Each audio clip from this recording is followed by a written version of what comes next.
matakot, kabahan sa mga kwentong nakakagimbal sa Kaistorya YouTube channel with daily post at 7 p.m.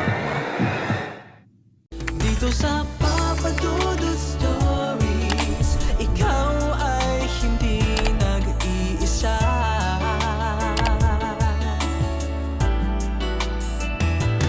Dito sa Papa Dudut Stories, may nagmamahal sa'yo. Papa Dudut Stories. Papa Dudut Stories. Dear Papa Dudut, sa lahat po ng mga nakatutok ngayon, huwag pong kalimutan mag-like, mag-share at mag-subscribe. Maraming salamat po sa inyong lahat.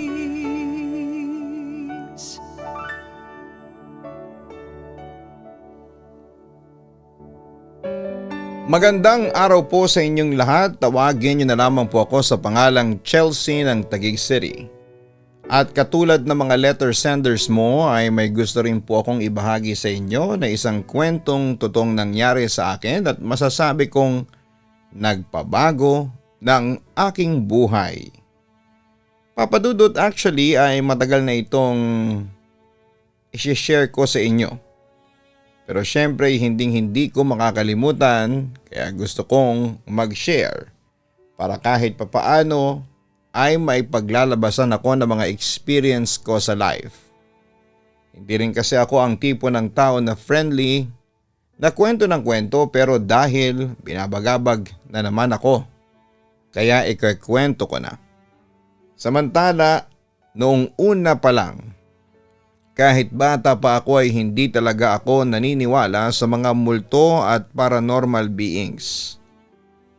Pero kapag nanonood ako ng mga horror movies, lalo na kung ang halimaw ay yung tinatawag na Slender Man o yung sinasabi nilang matangkad na maitim na tao ay hindi ko maiwasang kilabutan. Dahil kapag tuwing nakikita ko ito ay hindi ko mawari ang itsura. Lagi ko itong nakikita sa mga social medias at nababasa sa mga posts ng mga taong nagkiklaim na naka-encounter ng tinatawag na Slender Man. Pero kahit na ganoon ay never ko itong pinaniwalaan. Dahil para sa akin ay isa lamang itong gawa-gawa ng mga bata lang naman ang tinatakot nito. Hanggang sa dumating ang panahon na may makakapagpabago ng aking paniniwala. Isang araw ay naisipan ng parents ko na umuwi kami sa Pampanga dahil nga sa mga inaasikaso nilang lupa sa probinsya at importante na makapunta sila doon. Naisip ko na lang din na sumama dahil sinabi naman nila na kailangan ko ring sumama para makabisita ako sa bahay namin na matagal na ding hindi napupuntahan. Dahil sa Taguig na ako lumaki at natapos ko ang high school ko doon. Although kapag bakasyon sa eskwela ay doon kami tumitira sa Pampanga para makapag-release ng stress. At eto na nga Papadudot, nang makauwi na kami ng probinsya at nakita ko naman ang vacation house namin, ay natuwa ako at nakaramdam ng excitement. At sa pagdating namin, malinis na ang buong bahay. Dahil pinalinis yon ni Mama sa mga kamag-anak naming nandito rin sa Pampanga. Nagustuhan ko talaga ang pagka-old style ng bahay namin, Papadudot. Bukod sa tahimik at simple lang ang vibe. Isa ito sa nagustuhan ko dahil mapayapa at malamig lalo na kapag gabi. Dahil nga hindi naman siya sementado kaya talagang malamig siya lalo na sa gabi. Papadudot, unang araw pa lamang ay mapayapa na ang gabi. Pero noong gabi ding yon ay umalis din sila dahil nga sa inaasikaso nila tungkol sa lupa.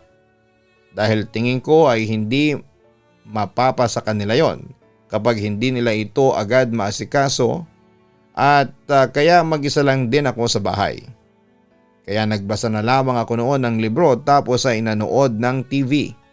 Buti na lang at bumalik din ang mga magulang ko bago mag-alas 11 ng gabi. Lumipas ang mga araw, ay na nga madalas umalis sina mama at papa dahil sa lupang dapat asikasuhin. Habang ako naman ayon maayos naman.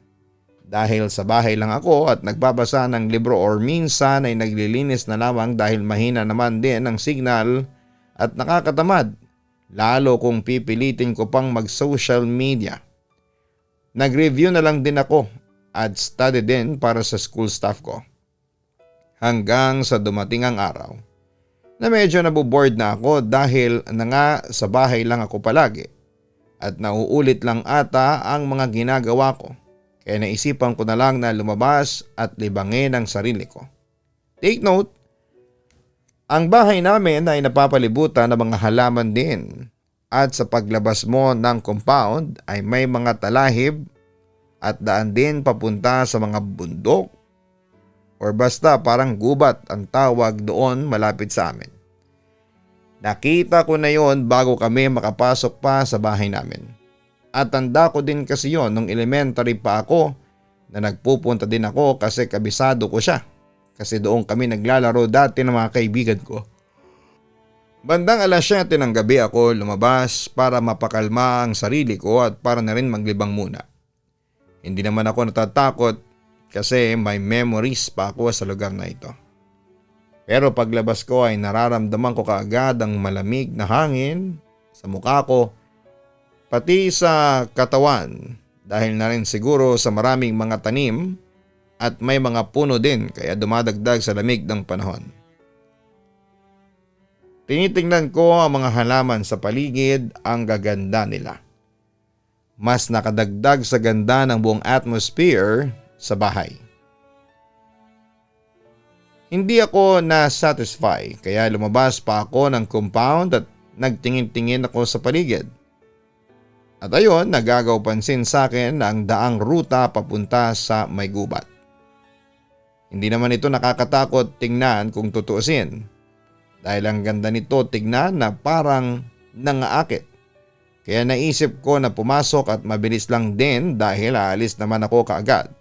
At baka kasi dumating pa ang parents ko kaagad. Actually kasi mahilig din ako sa mga adventure kaya hindi na ako takot or sanay na ako na mag-explore kahit ganito lang. So yun na nga papadudot habang naglalakad-lakad ako at nagtitingin sa mga puno ng mangga. Bigla ako nakaramdam na may anino o tao akong nakita sa peripheral vision ko sa gilid kaya nagtaka ako. Lumingon ako at tinitingnan ko yon at nakita ko na wala naman kaya feeling ko ay namamalik mata lamang ako. Pero nagsimulang mapuno ang imahinasyon at curiosity ko. Kaya tumingin ulit ako doon sa puno ng mga mangga. At doon ay nakikita ko naman na may anino o madilim sa gilid ng mata ko. Papadudot nakakita ako ng matangkad na lalaki na maitim. Hindi lang matangkad pero grabe ang tangkad niya. Hindi normal na height para sa isang tao. Hindi ko masyadong maaninag ang itsura pero ang tangkad niya at sobrang payat. Sa mga time na yon ay naistatwa ko at hindi ko alam ang gagawin. Kung ano-ano mga pumasok sa utak ko habang hindi ko maalis ang tingin ko doon sa matangkad na lalaki. Maya-maya ay parang gumagalaw ito at parang pabagal ang hakbang niya habang papalapit sa pwesto ko. Nakaramdam ako ng takot kaya napatakbo ako palayo doon sa matangkad na lalaking lumalapit. Feeling ko ay daig ko pa ang mga nasa Olympic sa pagtakbo. Nagkanda dapa-dapa na ako pero wala akong pakialam. Gusto ko lang makaalis, makatakas. Muntik pa nga akong maligaw pero tanda ko pa ang ruta kaya nakabalik pa rin ako sa bahay ko papadudot. At yun na nga nakauwi ako ng bahay na sugat-sugat ang paa ko. Pero hindi ko na ininda ito at sa halip ay nagkulong ako sa kwarto ko hanggang sa nakatulog ako. Kinaumagahan pagising ko ay saka ako naglinis ng katawan at sugat. Tapos pagdating nila mama at papa ay sinabi ko sa kanila ang nangyari. Napagsabihan tuloy ako at aware naman ako na baka kasalanan ko din kaya nanahimik na lamang ako sa buong araw. Samantala noong araw ding yon ay nag-research ako sa Google tungkol sa nilalang na nakita ko. At sa kaka-research ko, ayun nalaman ko na baka Slenderman nga ang na-encounter ko. At buti na lang din at nakatakbo ako ng mabilis dahil sigurado daw na mapapahamak ako sakali mang naabutan ako ng nilalang na yon, Papa Dudut. Pagkatapos ng ilang araw ay bumalik ako sa Taguig dahil na rin sa takot na nararamdaman ko. Okay lang na mag-isa ako doon sa bahay namin, at least hindi probinsya at maraming tao. At siguradong hindi ako susundan ng Slenderman doon dahil maraming tao ang gising at pakalat-kalat sa kalsada kahit na madaling araw. Pumayag din noon ang mga magulang ko na bumalik ako sa bahay namin, pero nagpaiwan sila sa Pampanga dahil hindi pa tapos noon ang kanilang problema. So akala ko, Papa Dudut, ay hindi ko na mai-encounter pa ang nilalang na yon. Ngunit lumipas sa mga taon at nagdalaga na ako. Kinakailangan kong bumalik ng Pampanga para magbakasyon doon at mag-distress. Hindi naman ako takot sa bahay namin, basta hindi na lang ako lalabas ng gabi at mag-adventure doon sa gubat. Mag-isa lamang akong nagbakasyon noon sa Pampanga. Sina Mama at Papa naman ay nagpaiwan sa Taguig para asikasuhin ang negosyo namin. Pero hindi tulad noong dati ay madali na akong nababagot kapag mag-isa lamang ako sa bahay. Kaya naman nagpasya akong hiramin noon yung aso ng tiyahing ko, isang golden retriever ng pangalan ni Nogat. Dahil sa aso ko kaya nalilibang ako sa bahay kahit na mag-isa lamang ako doon. Samantala isang gabi nasa sala na ako at nanonood ng TV habang si Nogat naman ay naglalaro. Then after few minutes ay bigla siyang tumahol ng tumahol. At ako naman syempre nagulat kasi ba't naman siya tatahol 12 midnight na. Nogat! Shhh! Pinapatigil ko siya, pero hindi tumitigil sa kakatahol ang aso. Tapos ay bigla siyang nagtatakbo papalabas at ako ay nataranta malamang. Nagsisi ako kasi nakalimutan kong ilak ang screen ng pinto, kaya nakalabas pa rin ang aso. Hinabol ko si Nogat at tumungo siya sa gubat, which is madilim na. Ako naman ay natigil at natakot kasi nakakatakot naman talagang pumunta sa gubat ng 10 oras ng gabi. At saka naaalala ko yung nakita kong Slenderman. Kaya nagalinlangan talaga akong hanapin ang aso ko. Pero sa huli na-realize kong hindi ito ang oras para matakot kasi kailangan kong mahanap si Nogat. At mahal ko talaga yung aso kong yun. Kaya mas pinapangunahan ako ng takot hindi para sa multo kundi kay Nogat na baka mawala. So tumungo na din ako sa gubat. Hindi alintana ang lamig ng hangin. Nakita ko rin si Nogat pero tahol ng tahol at tumatakbo pa rin ito. Ako naman ay hinahabol pa rin siya hanggang sa tumigil siya sa may malaking puno. Hindi ko alam kung anong klaseng puno, malaki siya talaga tapos ay mataas siyang puno. Yung parang sa mga TV na puno daw ng mga kapre tapos ayun tahol siya ng tahol doon. Ano ba Nogat? Tara na. Ano ba yung tinatahol mo dyan? Sabi ko. Pero na-realize ko na hindi rin pala sasagot ang aso ko. After a few seconds ay biglang may sumitsit. Ako naman ay naistatwa lang at hindi nakaimik.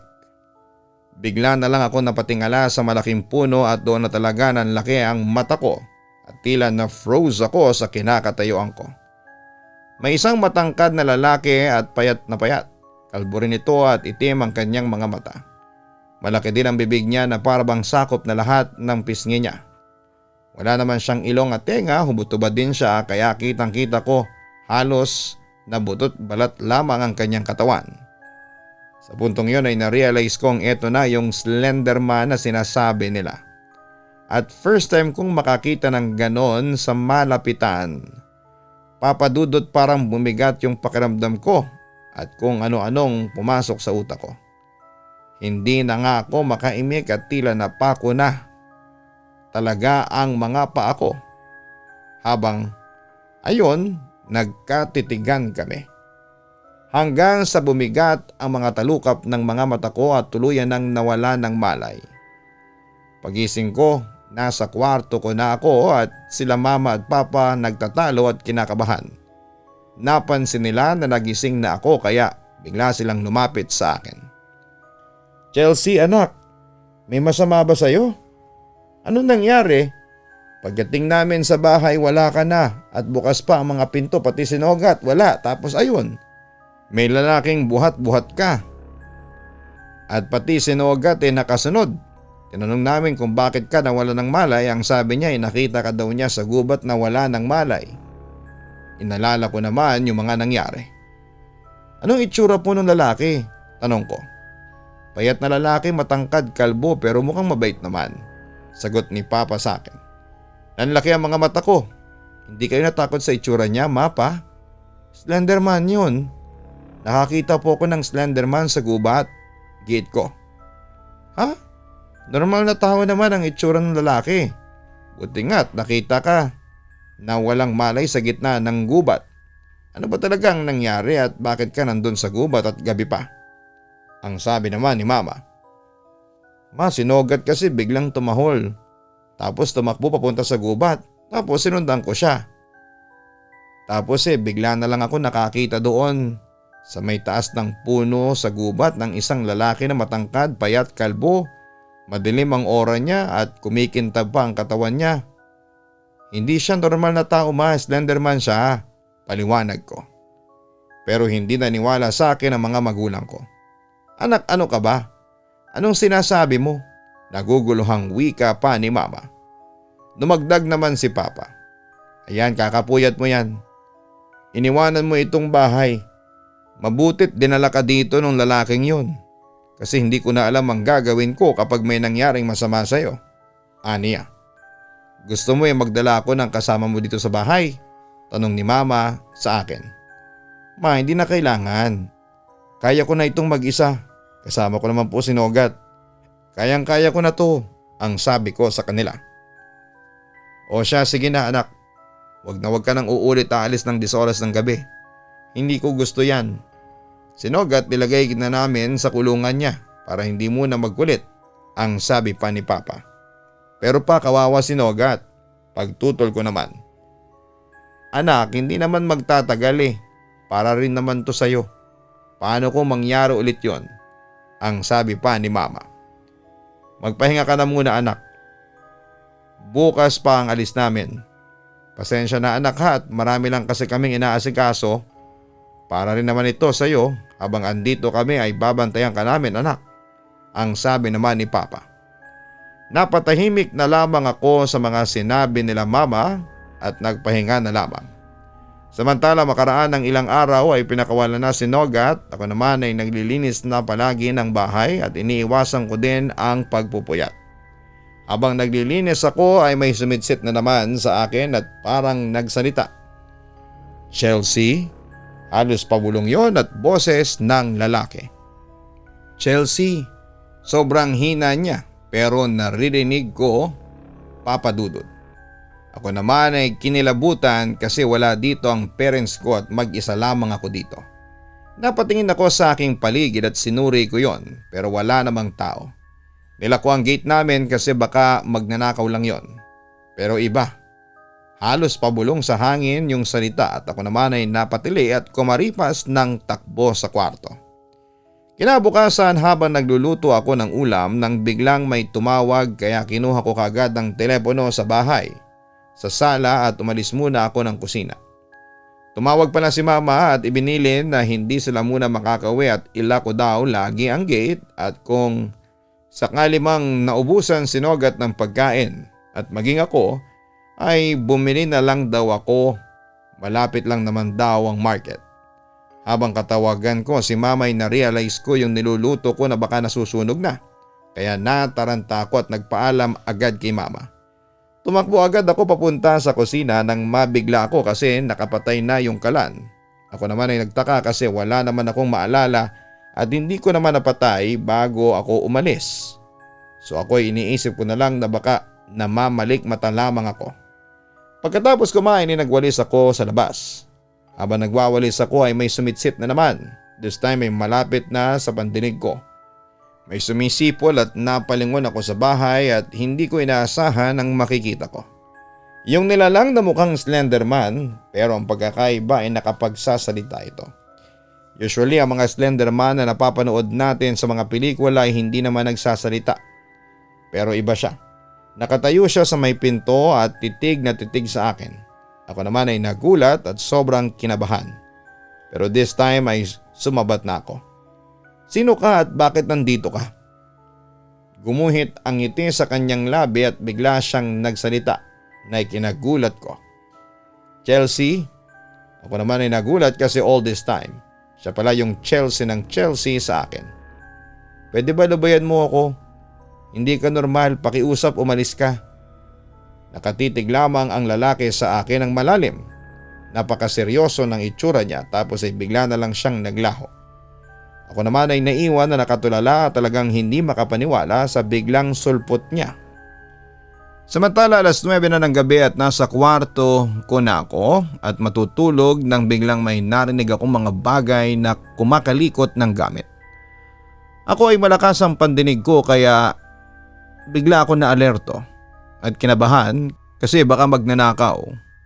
Kaya kinuha ko yung small knife ko just in case na magnanakaw yon. Maingat ako lumabas ng kwarto at napansin kong bukas ng kaunti ang kwarto nila mama. Yung kwarto kasi nila mama katabi lang noong kwarto ko kaya rinig ko yon. Natakot naman ako at hindi ko na alam ang gagawin ko pero may kutsilyo naman akong panangga. Kaya unti-unti kong binuksan yung pinto ng kwarto nila mama at doon ako natakot. May dalawang magnanakaw nga sa kwarto nila mama at kahit na dim lang ang light ay kita ko pa rin sila. Nagngangalngal sila sa mga cabinet at kinukuha mga alahas nila mama. Ako naman ay napasigaw at aambahan sana sila ng saksak at nakita nila ako at naalerto ata sila. At nilapitan nila ako na may dalang kutsilyo na mas malaki pa sa kutsilyong hawak ko. Tinutok ko sa kanila yung kutsilyo pero hindi sila natinag at nagtawanan pa. Sinarado nila ang pinto at hinawakan ng isa ang dalawang kamay ko. Nagpumiglas ako na nagpumiglas pero hindi pa rin ako makawala kasi ang lakas talaga ng lalaki. "Miss, ang ganda mo ah," sabi sa akin ng isang lalaki at tinitigan niya ako mula ulo hanggang paa. Sumabat naman ang isa at sexy pa. "Jackpot tayo pre, sakto." Ako naman ay napatili at mangiyak-ngiyak na binuhos ko ang buong lakas ko at tinadyakan ko yung isang lalaki at napaaray naman siya at natumba. At ako naman ay pilit pa rin nagpupumiglas. Siya naman ay sinilaban ng galit at tumayo siya at inambahan ako ng suntok sa sikmura. Ako naman ay napayuko na lamang sa sobrang sakit at napaaray pa. Gumisi lang ang dalawang lalaki at pilit nila akong dinala sa kama at pinahiga. Nagpumiglas ako at iyak na ako ng iyak. Nagmamakawa talaga ako noong time na yon na sana ay may tumulong sa akin o sana ay dumating sina mama kasi hindi ko na talaga kaya at nanghihina na ako sa kakapumiglas ko sa kanila. Hinawakan ng isa yung dalawang kamay ko. Ako naman ay sigaw ng sigaw na sana'y mamatay na silang hayop sila.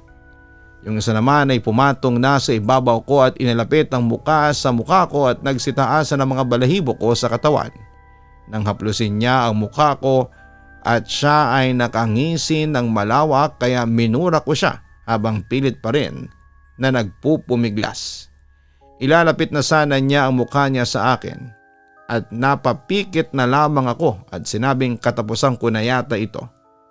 Nang biglang tumahimik ang paligid, Papa Dudut.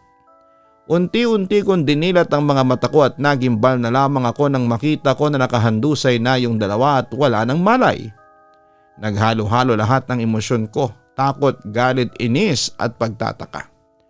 Mamayang kaunti ay may narinig akong sumitsit. Doon ay napatingala ako sa kisame dahil doon ko natunton ang pinanggalingan ng sitsit. At nakita ko doon ang lalaking kalbo. Matangkad at payat na parang gagambang nakakapit sa kisame at nakatingin pa sa akin. "Iniligtas kita, Chelsea," narinig kong sabi pa ng nilalang sa akin. Dahil sa takot ay napatakbo ako palayo doon sa Slenderman at lumabas agad ako ng bahay namin at tumawag ako sa pulis pati kina mama. Rumesponde naman agad sila at naabutan nila ang dalawang lalaki na wala pa ring malay at dinala agad nila sa presinto. Sina mama at papa ay umiyak sila noong makwento ko yung nangyari at sinisisi ang sarili nila sa nangyari. Humingi sila ng tawad dahil hindi nila ako nabantayan. Sinabi pa nila na mabubulok sa kulungan ng dalawang walang hiyang mga magnanakaw na yon at patong-patong na kaso ang mga nakuha nila. Ako naman ayon tulala at na-trauma sa mga nangyari. Samantala Papa Dudut, dahil sa nangyari ay umuwi na agad kami ng Taguig. Pero hanggang Taguig ay tila sumusunod sa akin ng Slenderman dahil nagpapakita pa rin po ito sa akin sa panaginip. Dahil dito ay humingi na ako ng tulong sa isang pare. Dinasalan niya ako at binigyan ng rosaryo. Ang payo sa akin ay magdasal lamang ako ng rosaryo at hindi na raw ako susundan ng elementong sumusunod sa akin. At yun nga ang ginawa ko, hindi ako nagsasawang magdasal ng rosaryo kaya unti-unting nawala na yung pakiramdam ko na sinusundan ako.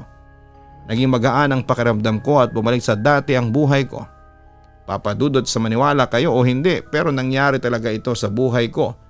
Alam kong hindi siya hallucination kasi nung nagpa-check up naman ako sa psychologist ay normal naman daw ang pag-iisip ko. Pero hanggang ngayon ay hindi pa rin ako sigurado kung anong klaseng nilalang ang lalaking yon. Kung siya ba ay isang Slenderman o isang engkanto o maligno. At hindi ko rin alam kung ano ba talaga ang pakay ng nilalang na yon sa akin. Ewan ko. Ayaw ko na rin kasing alamin pa. Basta ang mahalaga ay hindi na niya ako sinusundan. At hindi ko na siya nararamdaman. Papadudot, hanggang dito na lamang ang sulat ko. Muli ay maraming salamat at magandang gabi sa inyong lahat. God bless and more power sa Papadudot YouTube channel and Spotify. Lubos na gumagalang, Chelsea. Maraming salamat Chelsea sa pag-share mo ng iyong kwento sa aming programa. Katulad ng mga sinasabi natin dati pa sa mga nakaraang kwento, kapag ikaw ay nilalapitan ng isang elemento o masamang espiritu, ang ibig sabihin ay medyo mahina ang iyong depensa. Paano mo mapapalakas ang iyong depensa? Lakasan mo ang iyong paniniwala at pananampalataya sa Diyos. Huwag mo lang siyang alalahanin dahil nasa panganib ang buhay mo o dahil sa ginugulo ng mga elemento ang iyong buhay.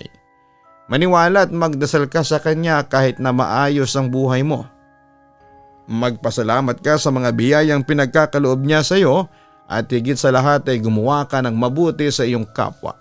Kapag nagawa mo yon ay lalakas ang iyong pananampalataya at depensa laban sa mga puwersa ng kadiliman.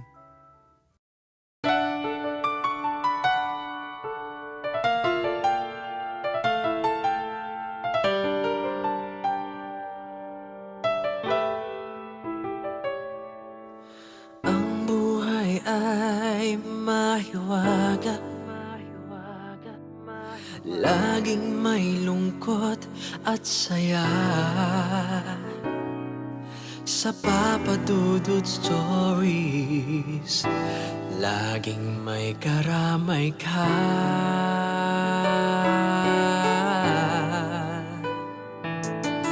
Mga problemang kay bigat,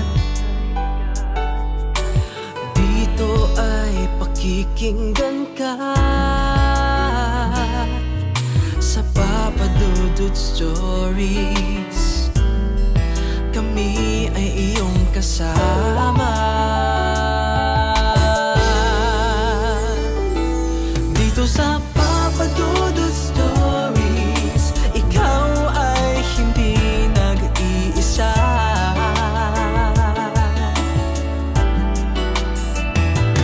Dito sa Papadudut Stories, may nagmamahal sa'yo.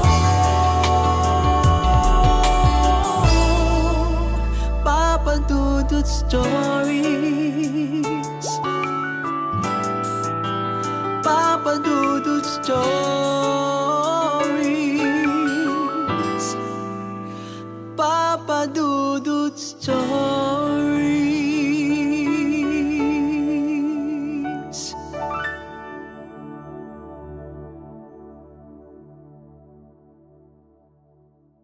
makipagkulitan. So ayun po guys, nagkakagulo na po tayo ngayon dito. Nakikita po natin. Hi everyone! So ayun na po, may mga bisita po kami. Andito po ngayon. Makipagtawanan.